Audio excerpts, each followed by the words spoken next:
FPL managers, Zenith here. Welcome back for game week 12 of the Fantasy Premier League. Just a quick warning, the fixtures are now going to come thick and fast as we come up to the Christmas period. In the next 7 weekends, we're going to see 10 different game weeks. So you need to be on the ball and you need to keep your eye out for the content as we're going to be rolling these videos back to back to make sure you can get the most advice possible for your team. Let's jump straight in and see what team I'm starting this week. So this week I made one change to my team, and that was removing non-starter Adama Traore. He hasn't been performing this season and I was quite fed up with him losing value as his price kept dropping. I brought in informed Conor Gallagher, who's actually gone up in price as well over the past 2 weeks for the international break, which has been a benefit for me. However, as you can see, he starts on the bench and we're going to cover that shortly. Starting in goal this week, I'm going to have to play Still, as Sanchez has still been suspended after last week's red card. I'm hoping that he is the goalkeeper between the posts for Brighton.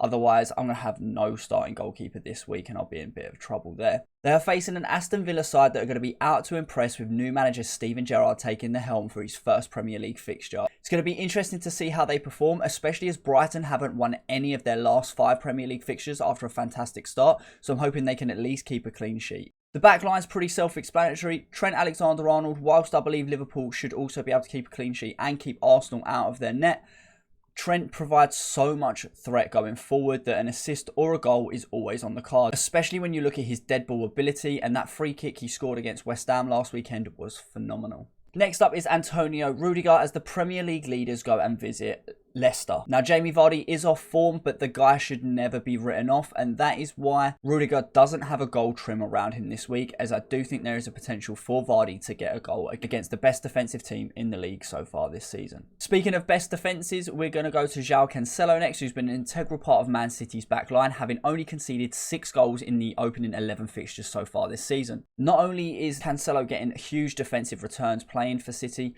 he is going forward so much and quite often popping up in that number 10 role for City. He is the highest and most threatening defender out of all Fantasy Premier League assets, and he's also the 6th most creative. So the opportunity for goals and assists always remain there, even though he hasn't yet scored this season in the Premier League. And finally, Livramento speaks for himself.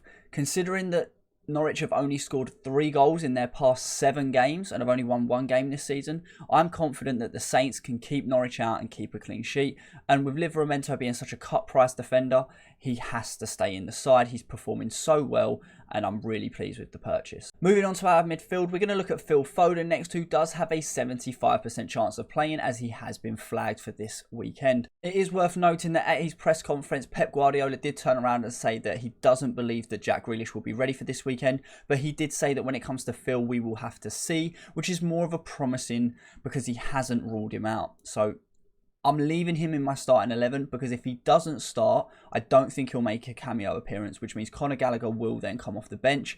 But every player that I've spoke about so far, I do think there's a potential they're more likely to get more points than Gallagher, and that's the beauty of the game, and that's why we love Fantasy Premier League. Next up is the man who's on absolute fire this season. He has 18 attacking returns in the opening 11 game weeks. Mohamed Salah has to be captain against this Arsenal side that are trying to regain and find some form. For me, Salah has to be captain when you look at how well he's performing. I know Arsenal have won 3 of their last 3, and I know they're unbeaten in their last 10. With that being said though, if we look at who they've recently played, it hasn't been the most overwhelming of teams, having beaten Watford, Leicester, Leeds, Villa and drawn to Palace. So I do really think that seeing this Liverpool fixture is going to tell us what Arsenal really are about now. They've had a bit of a run, they should be confident. We saw what West Ham did to Liverpool last week. Can Arsenal emulate that? Only time will tell. But with all that said and done, Salah still has 10 goals in 11 games and 8 assists. If anyone's going to do anything for Liverpool, I think it's going to be this man. And I think you'd be crazy not to captain him, especially with the other fixtures this week. There aren't really any standout contenders unless you've got one of Spurs' attackers or even one of City's attackers that are kind of guaranteed to start. And even with City's rotation, it's not the most likely. Next up, we've got Said Ben Rama, who's only had 1 attacking return in the past 6 game weeks in the Premier League. With that being said though, he did score a brace in West Ham's European leg against Genk. So I think the form still is there for this man. He's just getting a bit unlucky in the Premier League. The other reason he's still in my team as well is I had more urgent matters to deal with, such as Adama Traore. However, if he doesn't start to perform anytime soon, he will find himself transferred out and someone new will be coming in. Finally, we're going to move to the front line, and we have Ben Rama's teammate, and that is Mikel Antonio. He scored from outside the box against the United States in the World Cup qualifiers over the international break, and it was his first time scoring outside the box in a while. He was super happy with it, and this is only going to give the man even more confidence, as we already know West Ham are filled with confidence and flying high right now. Out of all of the forwards in the Fantasy Premier League, he is the highest ranked for influence, creativity and threat. And that's why this man is staying in my team. And I think he can keep scoring goals and keep getting assists. Next up, we've got a player who's been very underwhelming this season, having had a fantastic season in the Championship last year. Ivan Toney hasn't really set the Premier League alight. He's got 2 goals and 2 assists, which isn't too bad. And when you consider that he's played Burnley and Norwich in the last 2 game weeks, that's not very impressive, really, is it? The reason this man has stayed in my team is because of his next fixture, as they play a Newcastle side that are currently without a win in the Prem. Not a single win in the Premier League at the moment. They're the only team to currently not have a win in the Premier League. And I think that Brentford really need to capitalise on this opportunity, especially considering that Brentford have lost their past 4 Premier League fixtures. If they keep losing and keep going with this momentum, they'll quickly find themselves within that relegation battle, and that is not where they want to be. Finally, we have a man who we spoke about earlier, and that is Jamie Vardy. He goes up against the best defensive team in the Premier League so far this season in Chelsea, but if anyone can break them, it's going to be this man. He's quick on the counter, he's tenacious, and he will take any half opportunity given to him to score. And that's what this man needs to do this weekend to get on the score sheet. Given that he hasn't returned in the last 3 game weeks either, he's going to be super hungry. But I don't think he's going to be going anywhere anytime soon when we look at his upcoming fixtures. He's got Watford, Southampton, Aston Villa and Newcastle in the next 4 fixtures after this Chelsea game. I'd be mad to take him out before those games unless he gets injured. Moving on to the bench, as you can see, I've moved Duffy into the 2nd position with primary goalkeeper Sanchez out of the way. I don't want to take a risk and run a double Brighton defence, especially as Steven Gerrard undoubtedly is going to put some fire into his Aston Villa side, who are going to be up for this weekend's fixture, and they've not won or drawn in their last 5, and they're going to want to change that and impress the boss. Finally, Damari Gray hasn't been performing to the best of his abilities as we saw at the start of the season over the last few game weeks, and he goes up against the 2nd best defensive team in the league so far this season in Man City. I don't think he's going to get any attacking returns, and that's why he's down on that 3rd place bench position. Finally, we've got Conor Gallagher, who was the first sub. We've already spoke about that. Should Foden not play, Gallagher will come in. Can he return against Burnley? Who knows? He scored twice in the last 2 game weeks along with an assist. Will he keep up this form? I don't know, but at his price point, I was happy to bring him in for Adama Traore, especially considering he starts every week as well. Only time will tell. Let me know in the comments below if you think I'm wrong for leaving him on the bench. Before we jump into the spotlight, I want to talk about the players that are highlighted gold on your screen right now, as they're also recommendations for the spotlight, but because they're in my team and I talk about them every week, we're not going to go into too much detail. The backline defenders speak for themselves in Trent, Cancelo and Livramento. Foden was marked gold before we got the news of his knock, and then Salah has to be gold week in, week out. I've marked Ben Rama and Antonio for their form and West Ham's high-flying start and continued form to why I believe they can also get returns.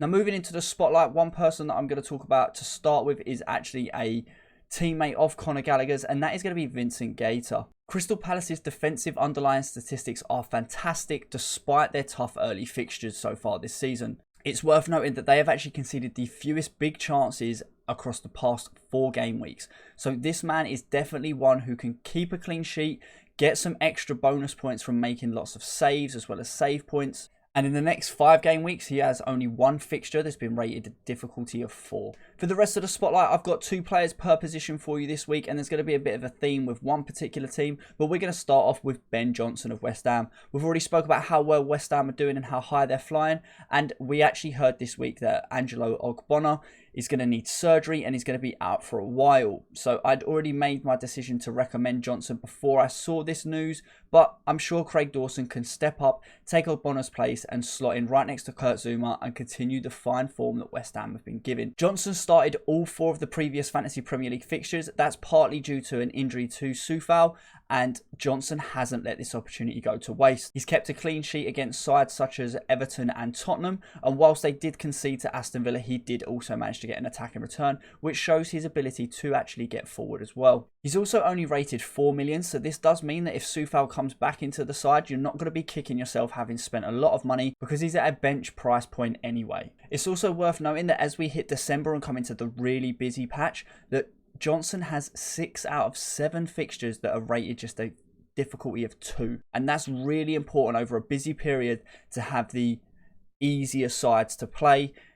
He could potentially capitalise on this, and with West Ham's European hopes, you are going to see some rotation, and I think that's where Soufal's experience and age will come into play, as he was more likely to play the European fixtures, and Johnson could continue his Premier League run of form. Next up, the recommendation as a defender is Sergio Ragulian, someone who I took out of my team earlier this week as Spurs capitulated and just ruined their perfect start to the season. Antonio Conte is now the head coach over at White Hart Lane, and he is a world-class manager. He is going to get the best of this team. And if we look at how they've lined up so far, we know he's going to go with a 3/5 at the back, which is going to give Ragulian the license to go forward, to get involved, to be attacking. So there's the potential attacking returns there. And also Antonio Conte likes to keep clean sheets. So given that Ragulian is marked as a defender in the Fantasy Premier League, there is also that opportunity for defensive returns too. It's worth noting that Spurs did draw with Everton 0-0, which was actually their first clean sheet since game week 3,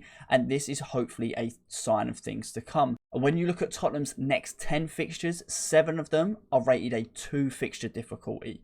That includes the next 4 fixtures: Leeds, Burnley, Brentford and Norwich.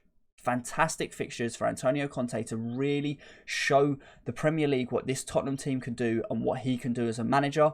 And there's potential for clean sheets there, as well as the attacking returns that we've already discussed. At 5 million, he's a bit of a bargain. He's not too expensive for what kind of points that he can be returning. But if you don't fancy Ragulian, there is always Emerson Royale, who plays on the right side of this Spurs team as well, just as a side note. Whilst we're talking about Tottenham's fantastic fixtures, why don't we stay on brand and recommend a midfielder for you this week? And that is going to be Heung-min Son. The South Korean international has already scored 4 goals and got 2 assists so far this season for a Spurs side that haven't been playing relatively well. And under Antonio Conte, he's going to have that support of these wing-backs getting forward, which is only going to allow him to get in the box more for more potential attacking returns. It's also worth noting that Son has shown he has a really high ceiling when playing at the Tottenham Hotspur Stadium, as he has claimed double-figure returns in 3 of his last 5 home fixtures. So there's more potential for him to keep going, keep scoring and really rack up those points, especially over the next 10 game weeks. Moving away from a team that are going to be fighting for top 4 this season, we're going to look at a player who plays for a team who are going to be fighting for the title, and that is Liverpool's Diogo Yotta. Now, a big part of this recommendation is down to Bobby Firmino's hamstring injury that is going to keep him out for an unknown specified time, but hamstring injuries can sometimes be a bit of a long one, especially when you think about how they want to get back to match fitness and they don't want to risk pulling it again. So Diogo is being recommended here as an alternative as well as a backup to Salah. So if you've already got Salah in your team and you've got a couple of million lying around, Yotta's valued at 7.5 million, so it doesn't break the bank exactly to have him in there. And you know he's going to be playing that false 9 role unless Divock Origi comes in, but I don't think that's going to be the case here. Yotta already has 4 goals and an assist to his name this season, which isn't too shabby for someone who's only completed 90 minutes in the Prem twice this season. Moving to the front line, the first player we're going to look at is someone playing for a team that haven't got a win yet this season, but they have a new appointed manager as well as new owners, should I say head coach, and that is Eddie Howe being at Newcastle, which makes this striker recommendation Callum Wilson. It's worth noting that in his last 3 seasons at Bournemouth, playing under Eddie, Callum Wilson returned 100 points per season. So he's shown that he's got it in the locker, and what better fixtures for Callum Wilson to show us all that he still should be thought about in our teams than a fixture list of Brentford, Arsenal, Norwich and Burnley. 3 of the next 4 fixtures are a 2 rated difficulty. But again, like any team with a new manager coming in, players are going to want to make an impression. Players are going to try twice as hard. They're going to want to nail down their spot in the team. And that could work in Callum Wilson's favour, because if Newcastle are going to register their first win of the season, the man to score is probably him. And to be reunited with a manager he knows so well and has played so well under in the past, that can only be a positive. It's also worth noting that he has scored in 3 of 4 of his home fixtures, with the only home fixture he hasn't scored in against the best defensive team in the Premier League this season, Chelsea. He's also only owned by 2% of teams. So if you bring him in and he hauls, you're going to get green arrows galore because he is such a big differential because so few managers have him in their teams. Next up, hear me out.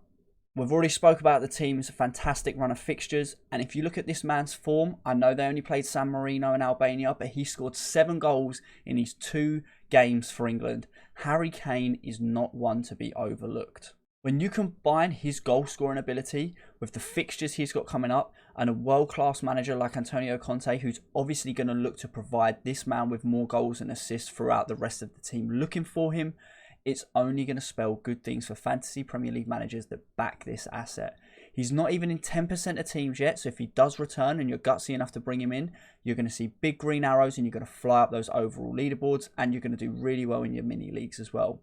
The only sticking point here is affording him to bring him into the team, something I can't actually do at the moment, but I will be monitoring this situation closely. But FPL managers, that is all we have time for this week. I hope you guys have enjoyed this video. Again, if I haven't recommended a player you think I should be paying attention to, please do let me know in the comments below. And I'm also going to be starting a new series on TikTok where I look at your teams and recommend transfers based on submissions given to me. So if you want me to review your team, get at me on Twitter, Zenith_UK, or come to my Twitch channel, which is twitch.tv/Zenith_UK. All the links are in the description below. Send me your team and players you're thinking about taking out, or just leave me a blank canvas by letting me know what your budget is, how many transfers you've got, and I'll make the changes recommended for your team. Until next time, guys, take care and goodbye.